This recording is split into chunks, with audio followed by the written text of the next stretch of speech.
short bio about Tony. He was born in Livonia, and as a child, Tony studied with Don Morlock at Schoolcraft College Preparatory Program, and he also studied music composition with Andrew Mead at the University of Michigan. During this time, Tony performed solo recitals and participated in numerous competitions, winning first place in the MTA National Piano Competition and first place in the International BMI Student Composer Awards for his piano concerto. After 1 year of study at Rice with John Perry, Tony moved to Russia and became a full-time student of the Moscow Conservatory studying piano. And after 4 years in Moscow, he continued his studies at the St. Petersburg Conservatory, receiving a master's degree in both piano performance and music composition. In 2007, Tony began teaching piano and chamber music at the Russian State Pedagogical University, named after A.I. Herzen.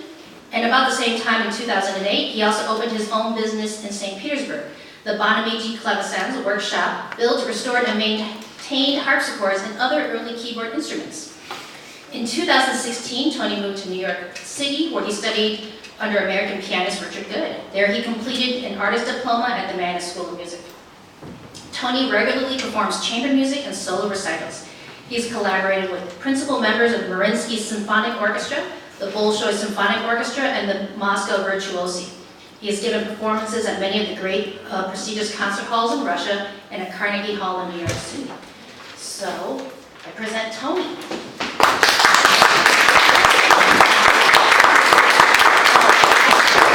I think you're going to have a small announcement to turn off your cell phones.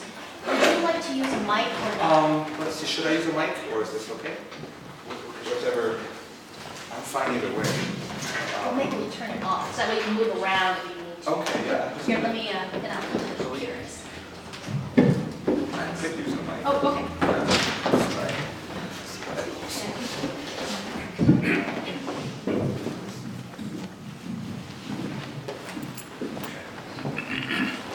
Good morning. Is that better? Today we've been talking about Beethoven's Opus 7, fourth sonata. I have some notes here. So this sonata, I'm just going to start with some history and then we'll go into an analysis of the form and all that, and then I'm going to, hopefully there'll be time, I'll play the whole thing for you. So it was written 1796, 1797. It isn't exactly clear when he finished it, when he wrote it. What we do know is that it was published in October of 1797. And Wikipedia says that he wrote it at the Keglovitz Palace in Bratislava. It is dedicated to the young Countess Keglovitz. However, there's no evidence of that. So it is most likely that he wrote some of it there, or maybe started it, but generally considered that he finished it later in Vienna at the end of the year and beginning of 1797. He was 26 at the time. What I wanted to talk about is more interesting things about the Countess. So he had just finished his touring. This was a very good time in Beethoven's life. He was pianist number 1 in Vienna. He had conquered all the salons. There were these piano duels that he usually won. I mean, Vienna was divided into two camps. There was one, the Wölfel camp, if you've heard of Joseph Wölfel. He was the other great pianist in Vienna at the time, and Beethoven. And there were some duels between them, and some of Vienna liked Wölfel better, some of Vienna liked Beethoven better. Of course, we now know who is known throughout the world. But Wölfel was also a composer. And they had which was sort of unusual, they actually had a friendly competition between them instead of more of an adversary type of situation. So, so after having pretty much conquered Vienna in 2 years, for the first 2 years he was there at such a young age, Beethoven set out on a tour. And he toured Dresden, Leipzig, spent 2 months in Berlin at the Count of the King of Prussia, Frederick II, who was an amateur cellist and commissioned 2 works for cello from Beethoven because he had some court cellists that he just loved the cello, and there really wasn't any repertoire for the cello during the classical time. Mozart didn't write solo pieces, Haydn didn't. So Beethoven in Berlin basically a few months before he started working on this sonata, wrote the two cello sonatas that we know as number 1 and 2 opus, that is opus 5, the G major and the F major. So, coming back to this, he was, like I said, in a very good point in his life, quite happy, and hadn't yet started to experience hearing loss. That happened literally pretty much after he finished this sonata that we're talking about today. When he did finish the sonata, he got very sick and was bedridden for a while. They think it was probably typhus that he had, which can affect the hearing. It has complications. So, the Babette von Keglowitz, the countess to whom this sonata is dedicated, was a piano student of Beethoven's. She was a teenager, probably, I don't know exactly how old, but you know, and Beethoven was most likely in love with her. Yes, he was, infatuated with many women at the time, students and especially aristocratic women. Karl Czerny says that Beethoven was in love with this Countess von Keglowitz. Besides this sonata, Beethoven ended up dedicating to her also the first piano concerto, the Salieri variations. And later on, after the Countess was already married, he also dedicated to her the F major variations of Opus 34, which is a very important work in his works. So it seems that he liked her quite a bit. And then there is the character of the sonata also. It's not, it has been dubbed Die Verliebte, which in German would be the beloved, or the lady in love, or one who is in love. This is actually an interesting, the first movement creates a problem when we're thinking about it being called the beloved, because the first movement is very grand, sort of orchestral or overture-like. And, but it could be because of the passions involved. It's a very passionate sonata.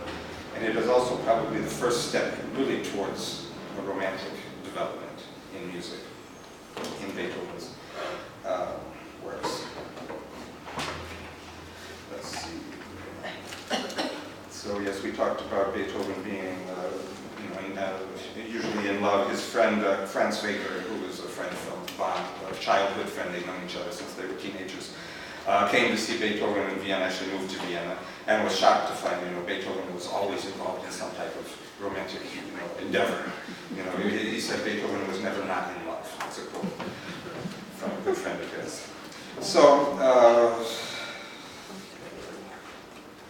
this is the largest, it's also called the Grand Sonata. Beethoven put that title on it when it was published. It was published with its own opus number, giving it sort of a special place. He just published Opus 1, piano trios, 3 of them, and Opus 2, 3 piano sonatas dedicated to Haydn.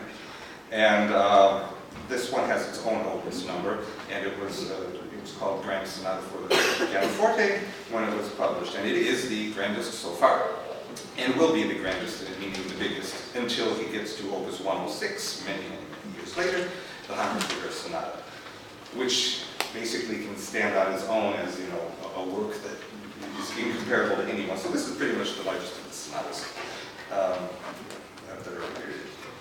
And the way he did this, of course I'll get more into that later on, he just kept expanding sections, and he would have more and more sections in the exposition of the sonata.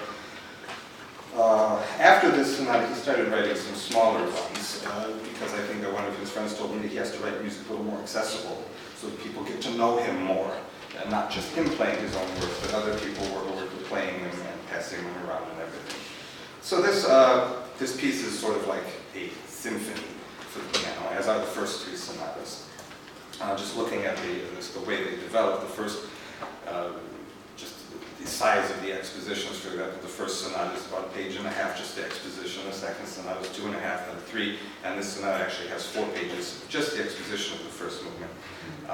Again, that length of that exposition will be repeated until the Hammerfeder Sonata many years later. I think we can go to the slides, but and I will go to the piano. It's here. Shall I take the mic with me?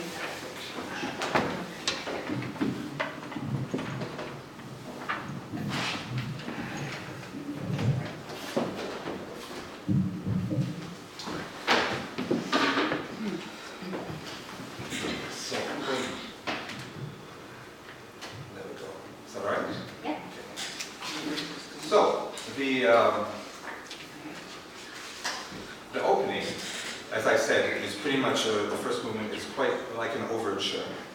It has a rhythm that goes from beginning to end without much, without letting go much. It's pretty straightforward rhythmically, driving forward, and it is considered to be one of the most difficult of the first movements of the sonatas, owing to the many, many difficulties technically that come rapidly one after each other, and in a very fast tempo, as Beethoven indicates, allegro molto e con brio. So very fast and vigorous. The phrase structure is pretty straightforward, which is also typical of orchestral music, mostly in fours, and sometimes he has two, makes a six-bar phrase. If we look at the first subject, in general, it's comprised of pulsating rhythm, and then the descending chords, sort of two-note motive, or more of a rhythm than a melody, which is of course, we have 2/3 descending, and as I mentioned the Hammerklavier earlier, he also uses the same type of motive in the Hammerklavier at the very beginning. So you hear the same 2/3 descending in a much grander rhythm and fashion. This sonata starts in the nuance of piano, which is also rather unusual for a fast movement. If we look at Mozart's sonatas, really the only ones that start quietly are the ones that start with maybe a slow introduction and then work up to a faster movement.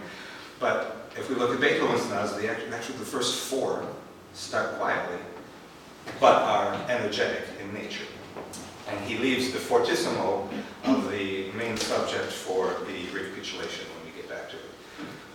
So, as I said, I should get this out too. Lots of papers, sorry.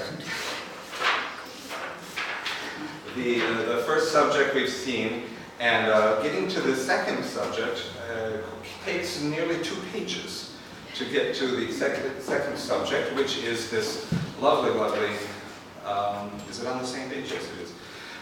This lovely, one of my favorite themes in the entire sonata. And as we talked that this is sort of the die Verliebte, the beloved, and that it is so tied and connected to a woman that he was affectionate for.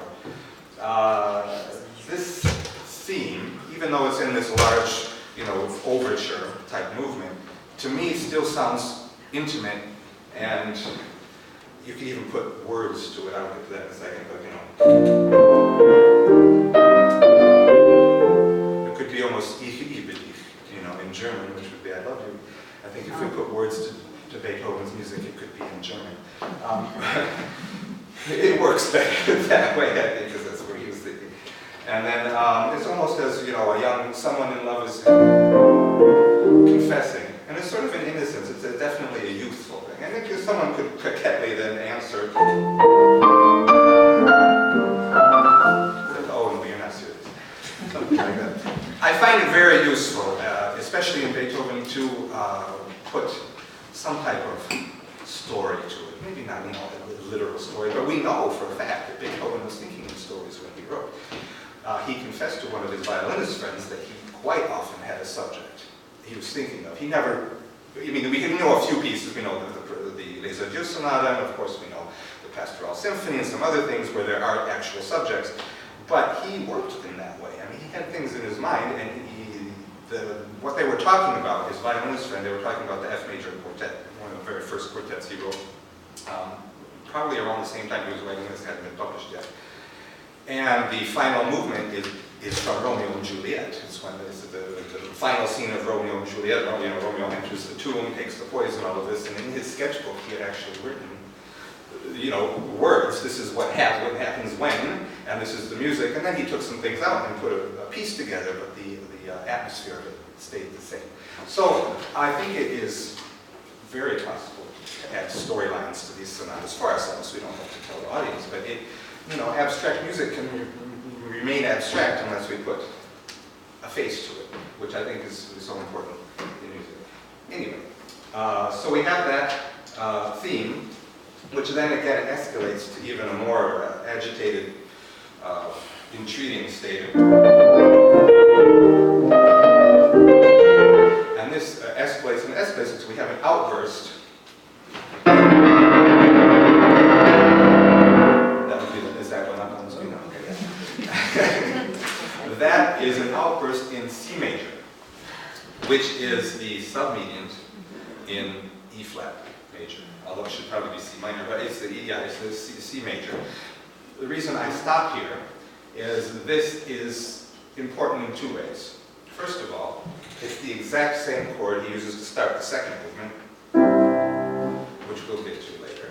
But it's also the same tonal relationship he uses again in the Hammerklavier Sonata, which, as we heard, starts in B flat major. And instead of, this is just sort of a foray into C major. He's only there quickly and then goes back out of it, back into the more traditional ending of an exposition in the dominant. But in the Hammerklavier Sonata, he actually stays in the submedian of G major and finishes the entire exposition in G major. And I have put the secondary subject up here from the Hammerklavier just to remind you.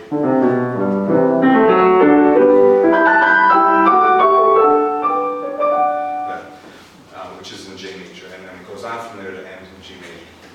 So these tonal relationships, as you can see, were very important to him even at the very beginning of his work, and would continue to be throughout his career.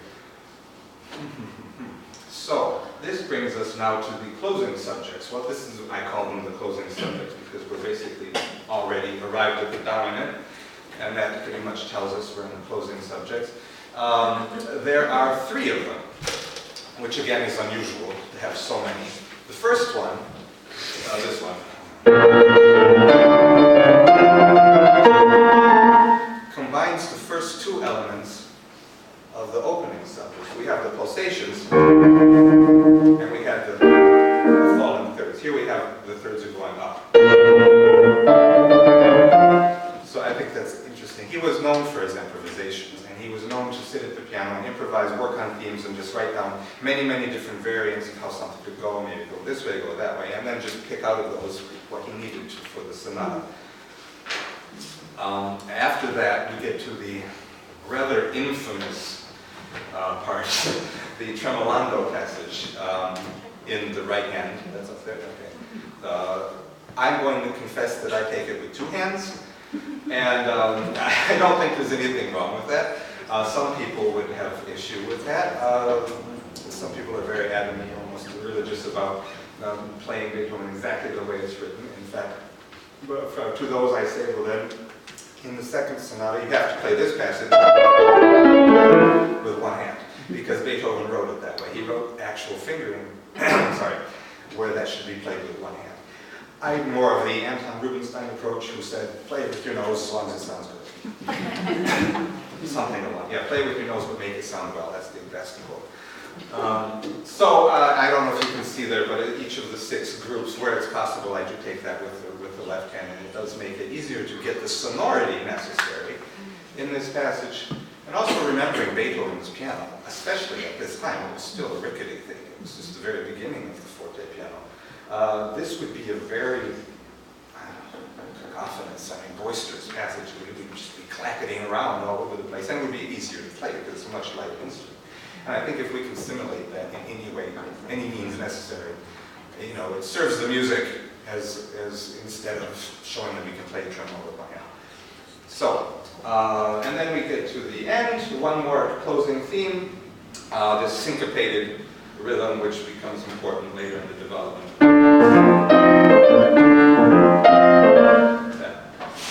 So, moving on, the development is basically constructed from elements of the main